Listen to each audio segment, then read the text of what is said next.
তুল্যাঙ্ক ভার নিয়ে আমরা ডিসকাস করছি। জারক এবং বিজারক পদার্থের তুল্যাঙ্ক ভার কি করে নির্ণয় করতে হয় সে সম্বন্ধে আজকে আমরা ডিসকাস করব। তো প্রথমে মনে করে নিই, জারক পদার্থ বা অক্সিডেন্ট কি করে না, সে ইলেকট্রন গ্রহণ করে। বিজারক পদার্থ বা রিডাক্ট্যান্ট ইলেকট্রন বর্জন করে। এই প্রসঙ্গে বলি যে আমরা অক্সিডেশন রিডাকশন ক্লাস 11-এর যে অধ্যায়টা রয়েছে সেটা সম্বন্ধে আগে ডিসকাস করেছি। এর আগে আমার ভিডিওজে সেগুলো তোমরা পাবে। তো অক্সিডেন্ট তাহলে কি করে, এটা অ্যাকসেপ্টস ইলেকট্রনস আর রিডাক্ট্যান্ট ডোনেটস ইলেকট্রনস। এখন কিভাবে নির্ণয় করা হয়, এক্সাম্পল 1 দেখো, KMnO4 একটা জারক পদার্থ। আমরা জানি KMnO4 একটা জারক পদার্থ। বিভিন্ন বিক্রিয়ায় এর জারণ ধর্মের নিদর্শন আমরা পেয়েছি। তো KMnO4 এর ক্ষারীয় মাধ্যমে বিক্রিয়াটি কি হয়, MnO4 মাইনাস অর্থাৎ KMnO4 থেকে KMnO4 MnO4 2 মাইনাস অর্থাৎ MnO4 মাইনাস থেকে MnO4 2 মাইনাসে পরিণত হয়। অর্থাৎ যদি KMnO4 থাকে তাহলে হবে K2MnO4। সুতরাং এক্ষেত্রে তুল্যাঙ্ক ভার কি হবে KMnO4 এর, ইকুয়ালস টু হবে তার KMnO4 এর যে আণবিক ভর সেটা লিখতে হবে 158। আমি ক্যালকুলেশনটা দেখালাম না, তোমরা করে নেবে। KMnO4 এর আণবিক ভর ক্যালকুলেট করে আমরা বসাবো এখানে। তাহলে উপরে কি লিখছি আমরা, KMnO4 এর আণবিক ভর, যেটা আমরা আফটার ক্যালকুলেশন আমরা পাচ্ছি 158। ডিভাইড করতে হবে কত দিয়ে না, যতগুলো ইলেকট্রন সে গ্রহণ করেছে, MnO4 মাইনাস যতগুলো ইলেকট্রন গ্রহণ করেছে। এখানে দেখো নাম্বার অফ ইলেকট্রন 1, তাহলে ডিভাইডেড বাই 1, সুতরাং আনসার হবে 158। তাহলে ক্ষারীয় মাধ্যমে জারক পদার্থ KMnO4 এর তুল্যাঙ্ক ভার হচ্ছে 158। Next H2S। H2S হচ্ছে একটা রিডিউসিং এজেন্ট, এর তুল্যাঙ্ক ভার নির্ণয় করতে হবে। বিক্রিয়াটি কি, এর রিডাকশন কিভাবে হচ্ছে, S2 মাইনাস সালফাইড আয়ন দুটি ইলেকট্রন বর্জন করে এসে পরিণত হয়।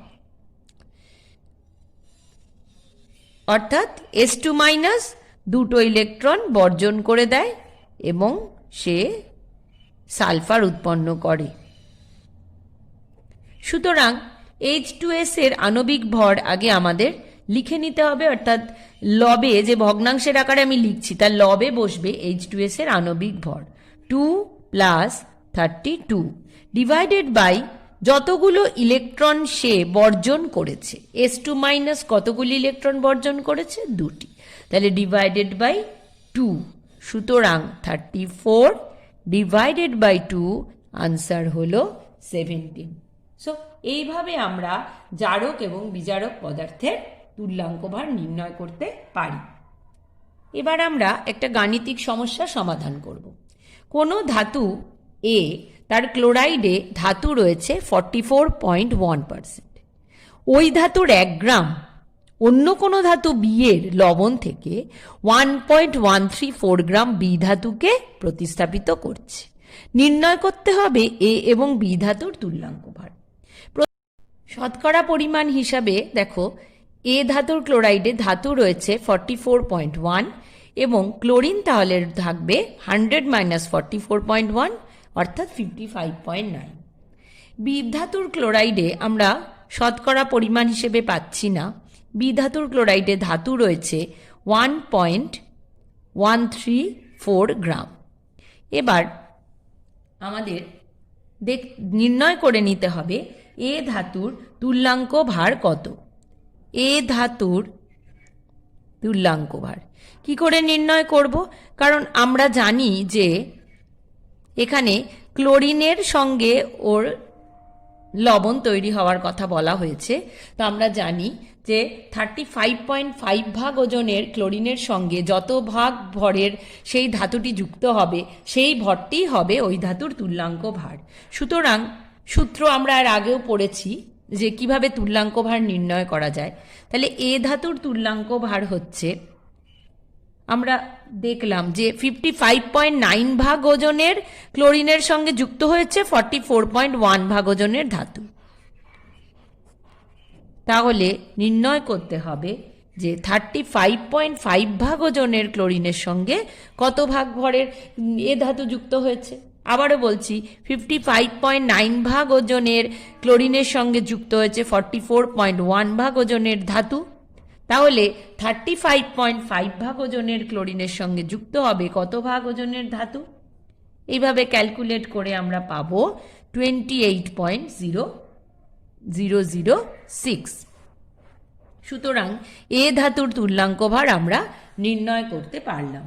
এবার আমরা লিখব যে প্রতিস্থাপন বিক্রিয়ায় কি হয়। প্রতিস্থাপন বিক্রিয়ার ক্ষেত্রে ধরো কোনো ধাতুর লবণ থেকে, সাপোজ এখানে বি ধাতুর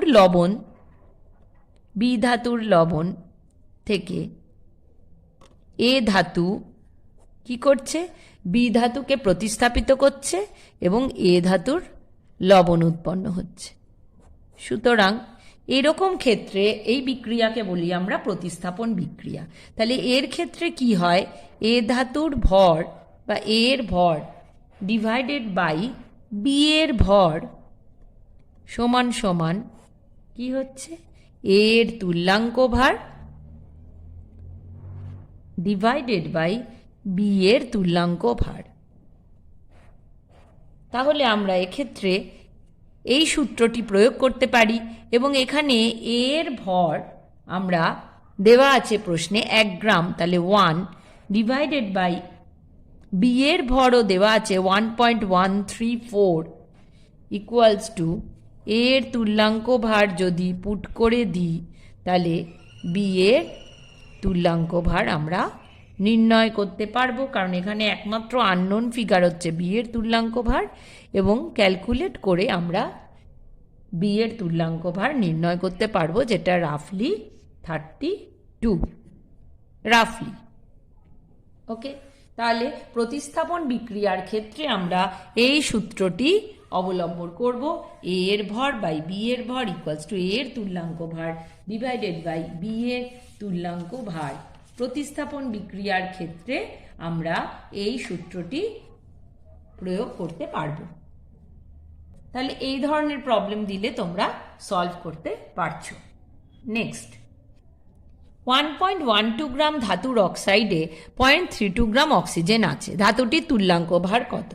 ধাতুর ভর কত, অক্সিজেনের ভর কত? অক্সিজেনের ভর বলে দেওয়া হচ্ছে 0.32 গ্রাম। ধাতুর ভর, ধাতুর অক্সাইড কত? 1.12। তাহলে 1.12 থেকে অক্সিজেনের ভর যদি আমরা সাবট্রাক্ট করে দিই তাহলে যেটা পাবো সেটাই কিন্তু হবে ধাতুর ভর।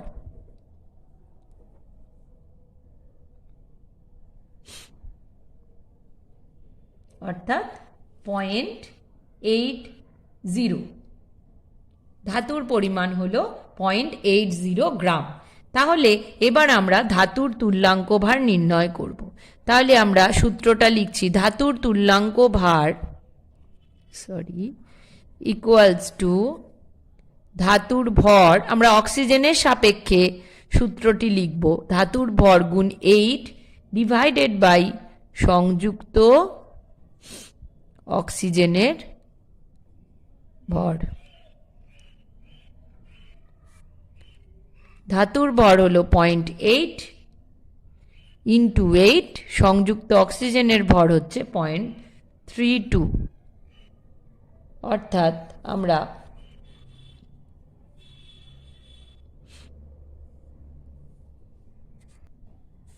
ক্যালকুলেশন করে আমরা ভ্যালু পেলাম 20। তাহলে ধাতুর তুল্যাঙ্ক ভার পেলাম 20। নেক্সট কোয়েশ্চেন, একটি ধাতব ক্লোরাইডে 20.2% ধাতু আছে। ক্লোরাইডের ফর্মুলা দিয়ে দিয়েছে MCl3, ধাতুর পারমাণবিক ভর কত? আগে আমরা কি কি পেয়েছি সেটা দেখতে হবে।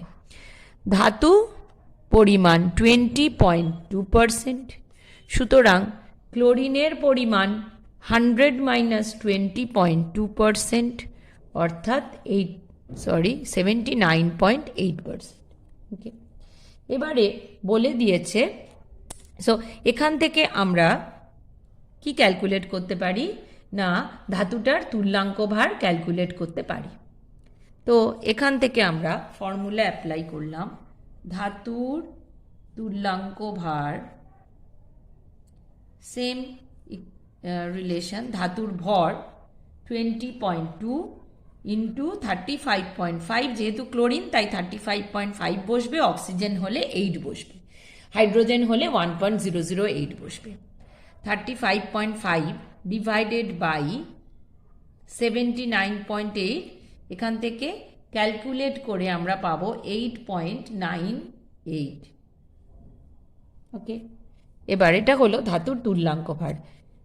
ক্লোরাইডের ফর্মুলা দিয়ে দিয়েছে MCl3, সুতরাং এখান থেকে ধাতুটির যোজ্যতা আমরা পাবো। তাহলে এম এর যোজ্যতা বা এম ধাতুটির যোজ্যতা ভ্যালেন্সি হলো 3। আমরা ই বা তুল্যাঙ্ক ভার 8.98, ভ্যালেন্সি পেলাম 3, তাহলে আমরা জানি E equals to A by V, or A equals to E into V. So আমরা পাচ্ছি 8.98, রাফলি ওটাকে 9 ধরলাম, ইন্টু 3, 27। তাহলে পারমাণবিক ভর নির্ণয় করতে দিয়েছে, তার ভ্যালু আমরা নির্ণয় করলাম 27। তুল্যাঙ্ক ভার সম্পর্কিত আরেকটি সূত্র, যেটি তুল্যাঙ্ক ভার নির্ণয় করতে গেলে খুবই গুরুত্বপূর্ণ, ডুলং অ্যান্ড পেটিটস ল।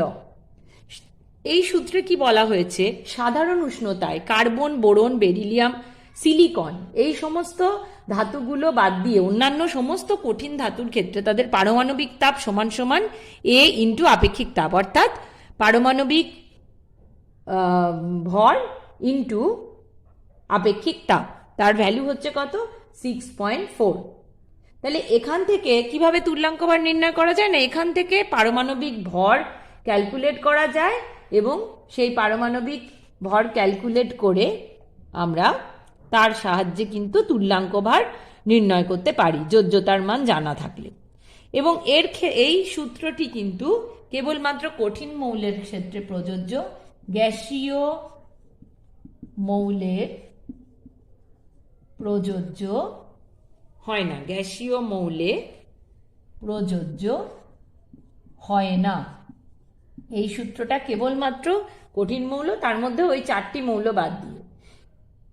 এবং এই 4টি মৌল বাদ কেন, কারণ ওরা উচ্চ গলনাঙ্ক বিশিষ্ট।